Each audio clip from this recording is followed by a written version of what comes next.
dear students, today I am going to explain chapter first of your book, name is The Best Christmas Present in the World. Written by Michael Morpurgo, he won many awards.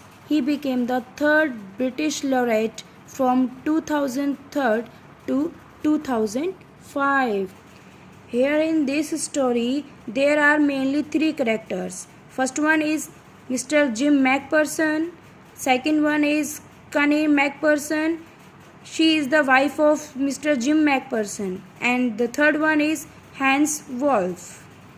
So let's start summary of that chapter. This story is about a beautiful incident that took place during the First World War. The author went to a junk shop in Bridport, UK and bought a roll-top desk. The desk was in bad condition, but the author thought he would be able to repair it on Christmas Eve. He began working on it by removing the roll top and pulling out the drawers. He found a secret drawer with a small black tin box inside. The box had a knot taped to it.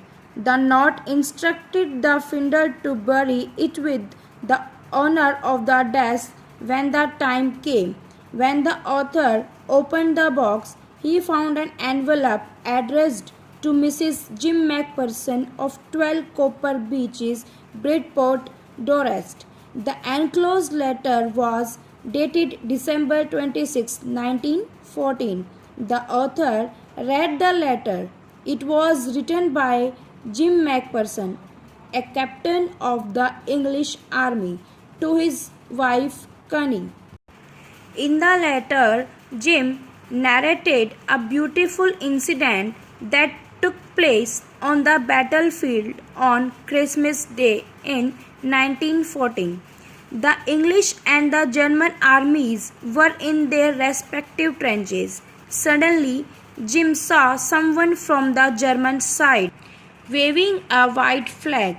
He watched as a few German soldiers approached to wish the English soldiers a happy Christmas. The English soldiers replied in kind. Suddenly, several unarmed German soldiers began crossing the no man's land or neutral territory, carrying the German alcohol, snaps and sausage. Soldiers from both armies began shaking hands and wishing each other. A German officer named Hans Wolf shook hands with Jim McPherson. They introduced themselves, shared rum and cake, and talked about their families and books. Then the soldiers played football while their officers cheered and clapped. When the food and drink was over, the two sides wished each other well and hoped the war would end soon. Then they returned to their trenches. McPherson ended the letter confident that the war would end soon and he and Connie would be reunited. After reading the letter, the author decided to locate Mrs. McPherson and return the letter. So he drove to Bridport, Dorset the next morning. He found that the house had burned down and learned that Mrs. McPherson was living in a nursing home. When he reached the nursing home, the matron told him that Mrs. McPherson was in a confused state but would be happy to have a visitor on Christmas Day.